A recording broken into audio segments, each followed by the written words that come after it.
तो हमारे साथ अभी जो मेहमान यहाँ पर बैठे हैं किसी भी परिचय के मोहताज अब ये नहीं है। पूरा हिंदुस्तान इनको अच्छी तरह से अब जान चुका है। वो कहते हैं कि बचाने वाला भी भगवान ही होता है और ऋषभ पंत भारतीय क्रिकेट के उभरते हुए सितारे, जिनके ऊपर शुक्रवार की सुबह वो संकट की घड़ी आई, उस संकट की घड़ी से उनको बाहर निकालने वाले, या एक तरह से कह लीजिए कि भगवान के भेजे हुए फरिश्ते हम इन्हें कह सकते हैं। लेकिन उस 2-3 मिनटों में ही इन्होंने आकर के ऋषभ पंत जी को वहां से निकाला और हम भगवान से उनकी जल्द स्वस्थ होने की प्रार्थना करते हैं। हमारे साथ यहाँ पर मौजूद हैं हरियाणा रोडवेज के वही ड्राइवर जो उस समय बस को चला रहे थे, जिन्होंने ऋषभ पंत जी को बचाया। इनका परिचय हम एक बार आपको करवा देते हैं। हमारे साथ यहाँ पर ड्राइवर जी हैं, इनका नाम, अपना नाम एक बार बता दीजिए। मेरा नाम सुशील कुमार है जी। मैं हरियाणा रोडवेज पानीपत डिपो में चालक पद पे कार्यरत हूँ सर। और यहाँ पर हमारे साथ मौजूद हैं, मेरा नाम परमजीत है। मैं हरियाणा रोडवेज पानीपत डिपो में परिचालक के पद पर तैनात हूँ। वाकया किस तरह हुआ, क्या टाइम था, कैसे घटना घटित हुई, इन्हीं की जुबानी, इन्हीं से अब हम जानेंगे। और हमारे सभी दर्शक जो इस समय हमें देख रहे हैं, मैं आप सभी से रिक्वेस्ट करता हूं इस वीडियो को आप ज्यादा से ज्यादा शेयर जरूर कर दें, ताकि हर किसी तक ये वीडियो पहुंच सके। और ये दो फरिश्ते जिन्होंने इंसानियत की मिसाल देते हुए इतना अच्छा कार्य किया, जो कि आज इनको अच्छी तरह से लोग दूर दूर से मिलने आ रहे हैं। और अपनी जान की परवाह ना करते हुए इनको नहीं पता था कि ऋषभ पंत कौन है, वो बचाया। तो इन्हीं से सुनते हैं कि उस दिन क्या वाकया था, किस तरह से वाकया घटित हुआ, पूरी कहानी इन्हीं की कंडक्टर साहब और ड्राइवर साहब की जुबानी। तो सर आप हमें बताइए कि सुबह कितने बजे का और कैसे क्या ये वाकया है जब घटित हुआ। ये टाइम है सुबह 5:15 का टाइम है सर। वहाँ का गुरुकुल नार्सन एक स्टॉपेज है, उसके पास का नजदीक का एक दृश्य, ये दुर्घटना है। जो कि हम पानीपत की तरफ आ रहे थे, वो गाड़ी दिल्ली की तरफ से रुड़की आ रही थी। तो मैंने दूर से देखा कि गाड़ी अनियंत्रित होके लाइट के अभाव से लगा था मैंने, कि वो कुछ ही सेकंड में ये नहीं बताता कि वो हमारी तरफ भी आ जाएगी। वो रेलिंग को तोड़ती हुई और सीधी हमारी गाड़ी के बिल्कुल सामने थी।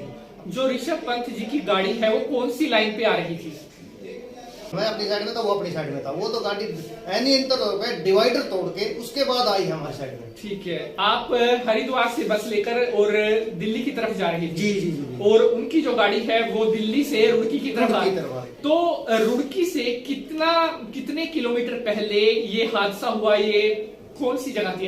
ये स्टॉपेज का नाम है गुरुकुल नार्सन। ठीक है जी, उसके पास का हादसा है। ठीक है, ये मतलब गुरुकुल नार्सन जो है ये रुड़की क्षेत्र में ही आता है। जी जी जी। ठीक है, यहाँ पर हम कंडक्टर साहब से भी बात करते हैं, जो कि उस समय बस में ड्राइवर साहब के साथ मौजूद थे। इन्होंने भी ऋषभ पंत जी की जान बचाने में अपना पूरा सहयोग दिया। व्यक्ति गाड़ी के अंदर था। ठीक है जी। जैसे गाड़ी पीछे चली गई थी, रेलिंग से टकराती हुई, रेलिंग तोड़ती हुई पीछे चली गई थी। तो हमारे चालक साहब बोले, भाई गाड़ी का एक्सीडेंट हो गया है, जल्दी चलो, अंदर कोई हो, उसको भी बचाना, उसको निकालना है। तो हमें सहायता के लिए तुरंत पहुंचे उनकी।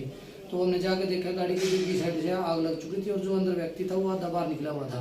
हमने दोनों ने खींच के बाहर निकाला, तब तक मतलब गाड़ी आग की चपेट में आने लग गई थी।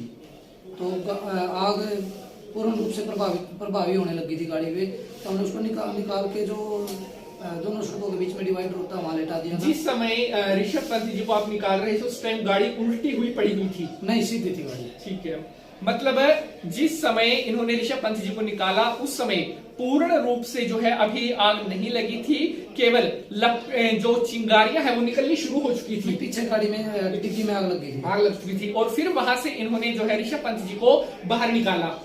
बाहर निकाल करके फिर आप उनको फुटपाथ पे ले गए, जो बीच में डिवाइडर बीच में होता है ना, कच्चा रास्ता होता है जो, उसमें ले गए जहाँ पे। और आप जो वीडियोस में आप देख रहे हैं, एक ऋषभ पंत जी ने नीले रंग की एक शॉल ओढ़ रखी है, वो शायद ड्राइवर साहब जी ने उनको दी थी। नहीं, ये मैं दूसरे गाड़ी में लग रहा था, क्योंकि मैं गाड़ी के वहाँ दोनों साइड से गाड़ी आ रही थी, कभी दूसरी साइड से एक्सीडेंट हो जाए, दिल्ली साइड से भी गाड़ी आ रही थी, कोई रोक नहीं रहा था, रुड़की साइड से भी। तो कनेक्टर साहब ने उसको एक सवारी से चद्दर लेके, यात्री से लेके उसको उड़ाई थी, क्योंकि मैं उधर एक साइड में वो ग्रिल टूटी हुई पड़ी थी 20 फुट की लंबी, एक साइड में और पड़ा था दिल्ली साइड में। मैंने अपने कंधे पर लुका यहाँ रख के एक दूसरे 2 यात्री को बुलाया, भाई इसको थोड़ा साइड करवा दे, कभी सामने से टक्कर मार दे। क्योंकि जिस टाइम हम वीडियोस में ड्राइवर साहब जी देख रहे हैं, वीडियोस में ऋषभ पंत जी जो है उन्होंने कमीज नहीं पहनी हुई है और उनकी पीठ भी थोड़ी झुलसी हुई। जी जी जी।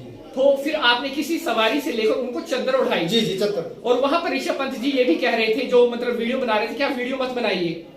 हाँ, उन्होंने बोला था, क्योंकि मैं वहीं था, मैं जो मेन कार्य थे, क्योंकि इसको तो बचा लिया था हमने। मेन कार्य था भाई, गाड़ी के अंदर कोई दूसरा पर्सन तो नहीं था। जो गाड़ियां आ रही थी दिल्ली साइड से, रुड़की साइड से, कभी वो गाड़ियां आगे ना टकराए, क्योंकि उसे 10 कदम के आगे हमारी बसें खड़ी थी, उसके 10 कदम पीछे वो गाड़ी में आग लग रही थी। जब आप ऋषभ पंत जी को निकाल कर लेकर के आए तो उनसे आपकी बातचीत हुई, उस बातचीत के बारे में आप जरा हमारे दर्शकों को बताइए। बातचीत कनेक्टर साहब से हुई थी। उसने जैसे मैं ढूंढा था, इसने बुलाया मेरे को, गाड़ी के मैं चारों तरफ चक्कर लगा रहा था, भाई इसके अंदर कोई गाड़ी के अंदर जल रही है तो कोई दूसरा पर्सन तो नहीं, बच्चा तो नहीं, कोई लेडीज तो नहीं है भाई जिसको हम बचा सके। तो इसने इतने मेरे को आवाज लगाई, सुशील जल्दी आ, ये मतलब वो पलटा लिया मुखान। मैंने सबसे पहले उससे ये प्रश्न किया था कि ड्राइविंग कौन कर रहा है। उसने कहा कि भाई ड्राइविंग मैं खुद कर रहा हूँ। मगर इसके अंदर कोई और सवारी है या फिर कोई आपका बच्चा? बोला नहीं, मैं अकेला ही था। ठीक है, मगर धन्यवाद। मगर आप परमजीत इसको देखो, मैं इसको रोड देख रहा हूँ। मतलब इतनी कन्वर्सेशन जो हुई है वो खुद ऋषभ पंत जी और ड्राइवर जी के मध्य में हुई है। मतलब ऋषभ पंत जी वहां पर जो है उन्होंने इस हालत में थे कि उन्होंने सब बताया कि गाड़ी में कौन है, गाड़ी कौन ड्राइव कर रहा है, गाड़ी में उनके अलावा तो और कोई नहीं है। तो ड्राइवर साहब जी, जब आपने उनको पहली बार फर्स्ट टाइम देखा तो क्या आप उनको जानते थे कि ये कोई क्रिकेटर है या कोई बड़ा खिलाड़ी है? नहीं सर, हमें तो इंसानियत के तौर पे भाई कोई भी हो सकता है, दुर्घटना किसी के साथ भी हो सकती है, हमने उनकी हेल्प करनी है, सहायता करनी है, हमने तो मानवता के आधार पर उसको बचाने की कोशिश करी। तो आप ये देखिए, हरियाणा रोडवेज एक बहुत बड़ी मिसाल आज इन्होंने पेश की है। ड्राइवर साहब जी जो कि सुशील मान जी, सुशील मान जी, और परिचालक जो कि हमारे साथ कंडक्टर है परमजीत नैन जी, मानवता की एक मिसाल पेश करते हुए उन्होंने ऋषभ पंत जी को न केवल इस दुर्घटना से बाहर निकाला, बल्कि पूरे भारत के एक लाल को जो है सही सलामत बचाने में अपना पूरा योगदान दिया। भारतीय क्रिकेट के उभरते हुए सितारे ऋषभ पंत जी जो है दिल्ली से आ रहे थे और दिल्ली से वो रुड़की अपने घर, जो कि रुड़की में उनका घर है, वहां पर वो जा रहे थे। अप्रोक्सीमेटली 18 किलोमीटर का रास्ता सिर्फ रह गया था उनका घर आने में, जहां पर ये गुरुकुल नारसन है वहां पर ये दुर्घटना हुई। और वहीं पर हरियाणा रोडवेज के जो ड्राइवर और परिचालक है, इन्होंने फरिश्ता बनकर के ऋषभ पंत जी को बचाया। और हम भगवान से प्रार्थना करते हैं कि भगवान जल्दी से जल्दी ऋषभ पंत जी को एक उत्तम स्वास्थ्य की प्राप्ति करावे और जल्दी से जल्दी ऋषभ पंत जी ठीक होकर के फिर से भारतीय क्रिकेट के मैदान पर लौट करके फिर से उसी तरह से, जिस तरह से वो ताबड़तोड़ पारियां खेलते हैं, उसी तरह से अपने पुराने रंग में जल्दी से लौटे, यही हम भगवान से प्रार्थना करते हैं। तो यहाँ पर हम एक बार फिर से धन्यवाद देते हैं ड्राइवर सुशील मान जी और कंडक्टर परमजीत नैन जी का, जिन्होंने इतना अद्भुत सराहनीय कार्य किया, जिसके लिए इनकी जितनी तारीफ की जाए बहुत बहुत धन्यवाद का। ड्राइवर जी, आप हमारे जो दर्शक देख रहे हैं उनके लिए क्या कुछ कहना चाहेंगे? मैं तो यही कहूँगा भाई, जो भी हर घर में ड्राइवर है, कार का, ट्रक का, बस का, हर आदमी आज के टाइम में ड्राइवर है, तो अपनी गाड़ी को ध्यानपूर्वक चलाए। कंडक्टर परमजीत नैन जी से भी हम जान लेते हैं। सर, आप हमारे दर्शकों के लिए क्या कुछ कहना चाहेंगे? सर, मैं यही कहना चाहूँगा, ट्रैफिक नियमों का पालन करें और कोई भी रास्ते में हादसा होता हुआ मिले, दुर्घटना मिले, कोई भी हादसे में घायल व्यक्ति की मदद करें। आपकी मदद से किसी की जिंदगी बच सकती है।